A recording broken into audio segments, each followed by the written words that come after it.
3 laporan utama kami. Memperingati Hari Buruh Internasional, ratusan buruh melakukan aksi demo di depan Gedung Sate, Bandung. Puluhan jurnalis yang tergabung dalam Aliansi Jurnalis Independen melakukan kampanye untuk memperingati Hari Kebebasan Pers Internasional.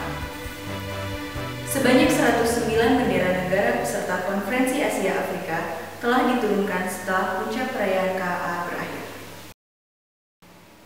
Saudara, bersama saya Claudia Bernadette, inilah Divya Petang.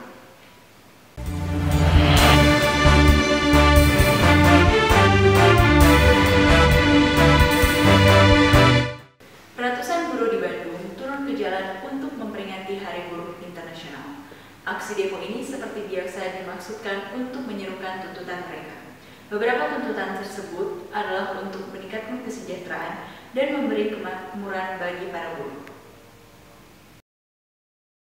Ratusan buruh melakukan demo di Bandung untuk memperingati Hari Buruh Internasional. Para buruh ini bernaung dalam beberapa aliansi. Dari Kasbi Bandung Raya meminta kepada pemerintah untuk memberikan sebuah kesejahteraan kepada buruh yang memang saat ini tidak diberikan. Dan tema kita di May Day tahun ini adalah DPR dan pemerintah pemegang kesejahteraan rakyat. Bukan kesejahteraan yang diberikan oleh pemerintah, tapi justru malah kenaikan harga BBM dan juga aturan-aturan tentang perburuhan yang sangat mencekik kesejahteraan buruh sampai saat ini. Demo yang diadakan setahun sekali ini melibatkan buruh dari seluruh wilayah Bandung. Para buruh yang unjuk rasa juga menyampaikan aspirasinya kepada pemerintah. Rencananya kan pemerintah mau naikin 5 tahun sekali ya. Ya kalau bisa jangan kalau bisa harus bisa. Jangan 5 tahun. Apa yang harus 5 tahun? Bisa dijelaskan? UMK-nya naikin. Ya, harusnya kan kayak yang udah gitu harus 5 tahun sekali. Harus 10 tahun sekali. Aksi unjuk rasa ini diselingi dengan berbagai pertunjukan seperti konser musik, pembacaan puisi, serta pertunjukan benjang. Hal tersebut semakin menumbuhkan antusiasme para buruh. Selamat sore pemirsa Divya Petang. Dalam rangka memperingati Hari Buruh Internasional, para buruh melakukan orasi depan Gedung Sate. Ada 4 tuntutan yang disampaikan oleh para buruh. Di antaranya adalah menaikkan upah minimum kerja dan menghapus sistem kontrak kerja. Para buruh juga menilai pemerintah gagal dalam meningkatkan kesejahteraan para buruh.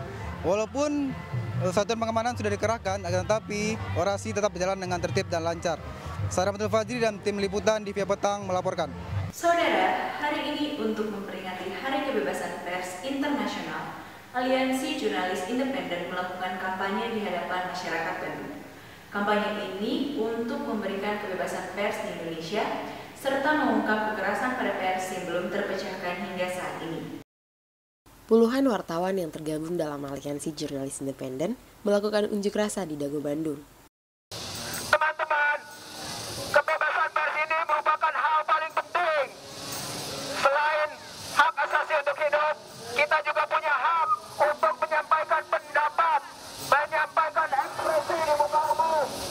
Apabila ada jurnalis yang kemudian dikejar atau dilakukan tindakan kekerasan oleh kelompok massa, maka yang paling dirugikan adalah publik semuanya. Beragam permasalahan diutarakan dalam unjuk rasa ini. Kebebasan pers dalam menggunakan media sosial, serta keberadaan polisi yang mengancam kebebasan pers adalah beberapa di antaranya. Oh ya teman-teman, tahun ini juga Aliansi Jurnalis Independen secara nasional menyatakan musuh kebebasan pers tahun 2015 adalah polisi. Kenapa? Kita tahu pada bulan Agustus 2014, kami menghitung kasusnya sejak Mei 2014 sampai Mei hari ini. Kita tahu pada bulan Agustus 2014 yang lalu, polisi sudah memiliki waktu 18 tahun dan belum bisa menyelesaikan kasus pembunuhan wartawan Bernas bernama Udin. Sampai saat ini tidak jelas kelanjutannya seperti apa, itu satu celah. Kampanye ini diharapkan dapat menumbuhkan kesadaran masyarakat atas pentingnya kebebasan pers. Memperingati Hari Pendidikan Nasional, beberapa komunitas yang bergerak dan peduli pada pendidikan di Indonesia mengadakan diskusi dan pemutaran film di Gedung Indonesia Menggugat, Bandung. Selamat sore pemirsa Divya Petang. Dalam rangka memperingati Hari Pendidikan Nasional, komunitas sekolah bersama Gerakan 1000 Guru dan Buku untuk Papua mengadakan diskusi dan pemutaran film di Gedung Indonesia Menggugat. Kegiatan ini dilakukan untuk memperingati Hari Pendidikan Nasional, sekaligus mengenang hari lahirnya Ki Hajar Dewantara. Beragam acara dilakukan dalam acara ini. Dari sekolah ngadain open recruitment, jadi kita membuka pendaftaran untuk jadi volunteer sekolah. Itu satu. Kedua, kita ngadain acara ngetik royokan buku sekolah rimba. Jadi buku itu diketik ulang, nanti hasil ketikannya diubah ke huruf Braille, membantu orang-orang netra untuk ikut bisa membaca buku tersebut. Nanti disumbangkan ke komunitas FENCI, Fellowship of Netra Community. Terus ada juga acara pameran foto-foto sekolah rimba. Terus ada acara garage sale, jadi ngejual barang-barang bekas atau baru. Nah, hasil penjualannya 100% disumbangin dari sekolah untuk kegiatan pendidikan di Jawa Barat melalui komunitas 1000 guru. Gitu. Acara utamanya ada pemutaran film sekolah rimba. Terus ada acara diskusi pendidikan, nanti ada Ibu Butet Manurung sebagai pembicara, salah satunya. Seperti itu. Acara ini berlangsung lancar hingga pukul 6 sore. Peserta diskusi pendidikan ini menanggapi tujuan acara ini dengan sangat positif. Saya sangat bersyukur ya bisa hadir dalam acara yang seperti ini, karena acara ini sangat menginspirasi kita, anak-anak muda, untuk bisa memberikan kontribusi bagi dunia pendidikan di Indonesia. Kini pendidikan tidak hanya diperhatikan oleh pemerintah. Pendiri komunitas sekolah, Butet Manurung, yang juga sebagai pembicara dalam diskusi ini, ikut peduli dengan sistem pendidikan Indonesia. Butet mendirikan sekolah yang diperuntukkan untuk suku anak dalam. Banyak orang yang datang memang belajar dan juga berpetualang, tapi enggak mengubah cara pandangnya dia dari cara pandang orang lokal gitu. Jadi masih melihat dengan pakai ukuran kita itu loh, pakai ukuran orang luar tentang konsep-konsep berpendidikan, itu artinya pendidikan formal, artinya dapat ijazah, pakai kelas. Terus konsep untuk berhasil sukses itu artinya yang pakai rumah, bermobil kayak gitu, bersekolah tinggi. Nah, cara pandang itu yang maksud aku harusnya berpihak, itu artinya menempatkan diri kita di posisi mereka seperti itu. Ya pemirsa, secara tersirat acara ini bertujuan untuk memotivasi para pemuda agar peduli dengan pendidikan di Indonesia saat ini. Saya Olivesia dan tim liputan Divya Petang melaporkan. Ratusan anggota pramuka di Bandung bergabung untuk menurunkan bendera-bendera negara peserta Konferensi Asia Afrika. Untuk berita selengkapnya setelah pesan-pesan berikut ini.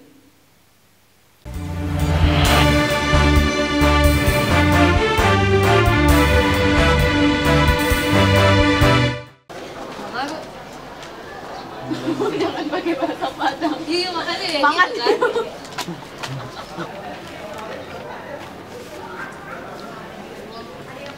Toh, lo udah ngerjain tugas MPK belum? Udah sih. Lo ngapain sih, sibuk amat dah? Alah, gitu. Sini lo berarti. Sini. Sob, makan yuk. Lah, dari mana?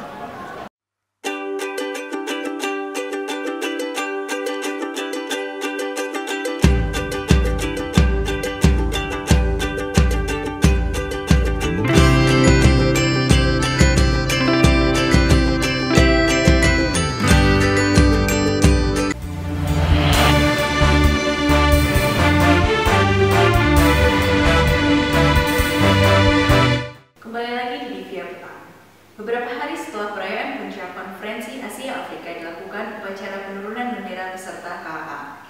Upacara ini melibatkan ratusan anggota pramuka dan dipimpin langsung oleh Dede Yusuf.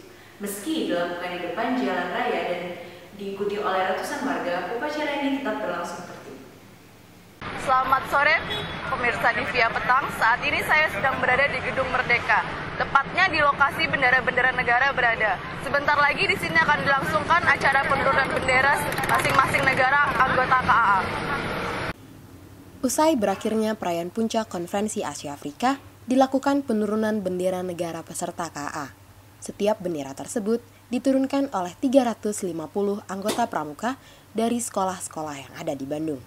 Para anggota pramuka ini merupakan hasil seleksi berbulan-bulan sebelum KAA dilakukan. Upacara ini dipimpin oleh Dede Yusuf, selaku Ketua Kuartir Daerah Gerakan Pramuka Jawa Barat. Upacara ini diikuti oleh delegasi mahasiswa dari setiap negara-negara peserta. Tidak hanya itu, masyarakat juga turut menyaksikan penurunan bendera-bendera tersebut. Meski menggunakan sebagian jalan raya, tetapi upacara ini tetap berlangsung tertib dan aman. Tim Liputan Divya Petang melaporkan.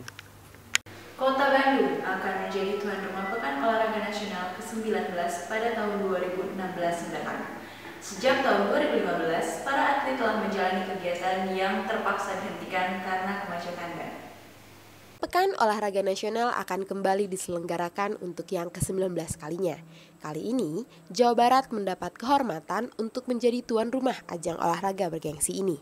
Beragam perbaikan dilakukan demi menyediakan fasilitas yang layak bagi para atlet dari seluruh Indonesia. Sebagai tuan rumah, Jawa Barat menargetkan untuk meraih juara umum. Untuk meraih target ini, seluruh cabang olahraga yang dipertandingkan telah melaksanakan sentralisasi atau training center di Kota Bandung. Sayangnya, sampai saat ini terdapat beberapa cabang olahraga yang terpaksa menghentikan pelaksanaan training center. Hal tersebut dikarenakan anggaran dari KONI yang masih tersendat. Tersendatnya anggaran pelatihan ini sangat mengkhawatirkan, mengingat seluruh atlet yang mengikuti training center memerlukan dana untuk transportasi, akomodasi, serta konsumsi selama pelatihan. Hal ini dapat berpengaruh bagi para atlet yang berasal dari luar Kota Bandung. Beralih ke isu lainnya, menjelang ujian nasional yang jatuh pada 4 Mei nanti, berbagai persiapan telah dilakukan oleh siswa-siswi SMP. SMP Negeri 1 Jatinangor telah siap menyelenggarakan UN. Hal tersebut terlihat dari kesiapan berbagai infrastruktur seperti ruang kelas untuk para peserta ujian dan panitia pelaksanaan UN. Udin Samsudin, Kepala Sekolah SMP Negeri 1 Jatinangor mengatakan sudah siap 100% untuk melaksanakan UN tahun ini. Persiapannya sebetulnya jauh-jauh sebelumnya itu sudah kami mempersiapkan diri lah. Anak-anak itu sudah pada siap dalam arti baik dari sisi mental maupun juga dari sisi kesiapan yang lain lah gitu lah. Sejak awal bahkan sejak Januari itu kami sudah melaksanakan persiapan ke materi-materi khusus yang di UN kan. Itu kita mengadakan pemantapan pengayaan untuk materi mata pelajaran tertentu. Dengan tidak dijadikannya UN sebagai faktor utama kelulusan siswa, Samsudin optimis UN kali ini akan berjalan lancar. Samsudin pun menambahkan, tidak akan ada kebocoran soal seperti tahun-tahun sebelumnya. Kebocoran soal memang menjadi momok yang selalu terjadi setiap pelaksanaan UN. Kami akan kembali dengan berita selanjutnya, di mana batik sudah dikreasikan menjadi beragam bentuk dan lebih menarik. Kami kembali setelah jeda yang berikut ini.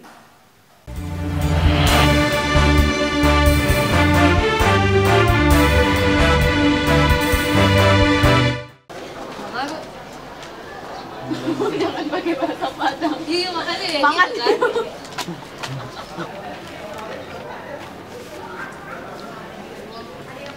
Toh, lo udah ngerjain tugas MPK belum? Hah? Udah. Lo ngapain sih sibuk amat dah? Ada. Alah, gitu. Sini lo berarti. Sini. Sob, makan yuk. Lah, dari mana?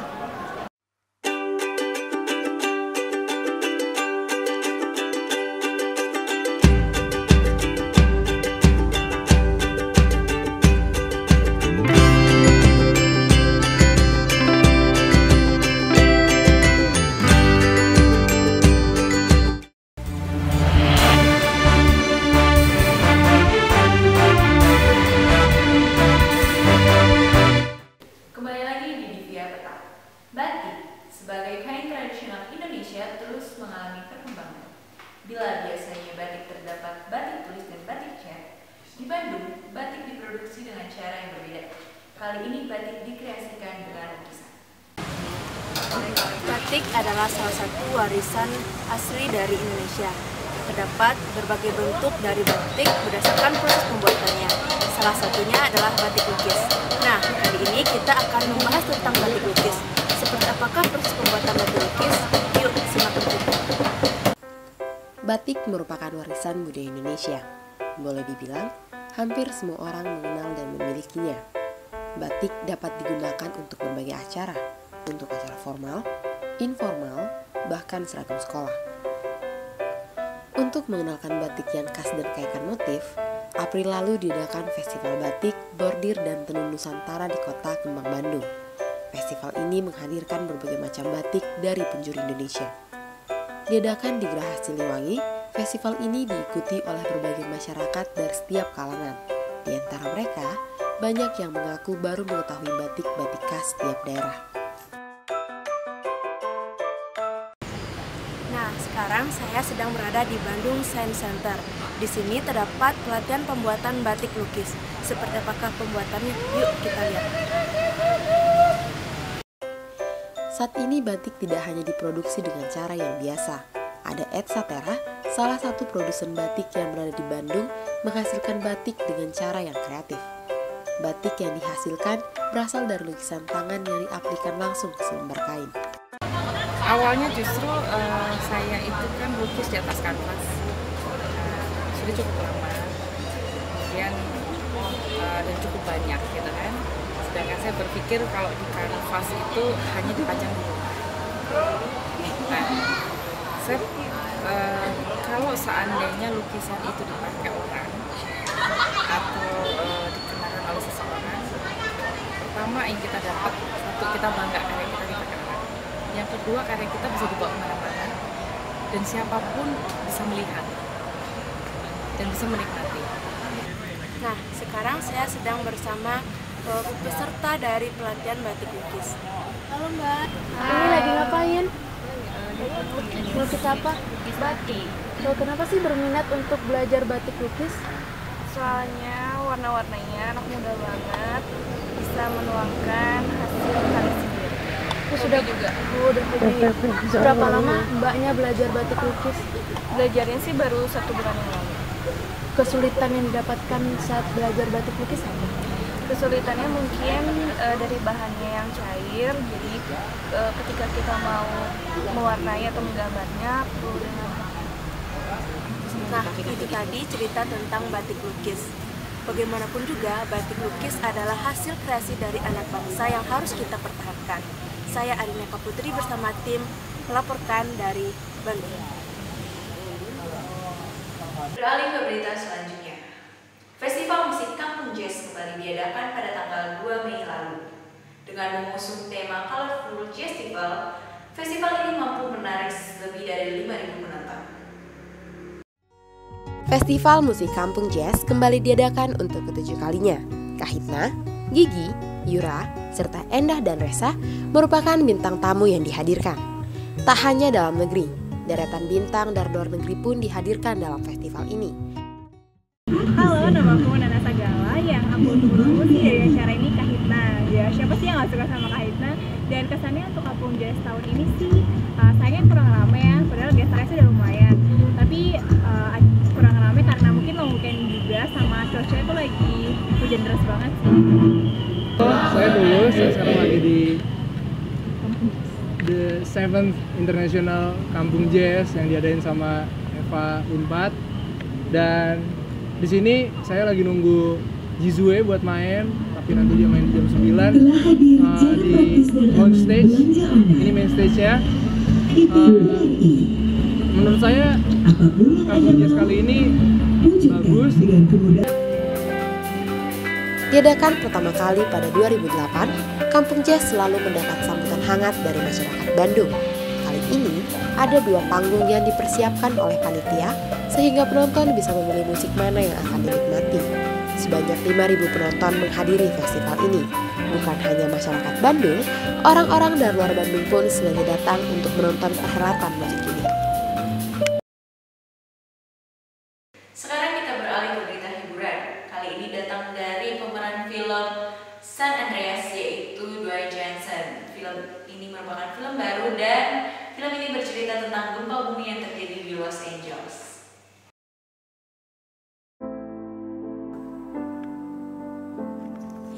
Setelah bermain bersama Vin Diesel dalam seri film Fast and Furious, mantan bintang gulat WWE Dwayne Johnson atau The Rock akan berperan sebagai pilot helikopter dalam film San Andreas. Mendengar judulnya, banyak yang mengira film ini merupakan adaptasi dari serial game Grand Theft Auto. Namun, Brad Peyton, sang sutradara, mengutarakan film ini tak ada hubungannya dengan game kontroversial itu. Dwayne Johnson akan berperan sebagai Ray, pilot helikopter di regu penyelamat. Ray sudah bercerai dengan istrinya Emma dan memiliki seorang putri yang sudah beranjak dewasa bernama Blake. Film San Andreas menceritakan bencana gempa bumi yang terjadi di California, Los Angeles. Setelah gempa bumi 9 skala Richter terjadi, keadaan California menjadi hancur lebur dan tidak ada tempat yang aman untuk ditinggali. Ray bersama Emma harus melakukan perjalanan panjang dari Los Angeles ke San Francisco untuk menemukan dan menyelamatkan putri mereka yang juga berjuang bertahan hidup. Nama film ini terinspirasi dari nama patahan geologi terkenal. Patahan tersebut membujur lebih dari 1.000 km di sepanjang pesisir barat Amerika atau berada di negara bagian California. Patahan geologi itu juga masuk ke dalam jajaran lingkaran api Pasifik.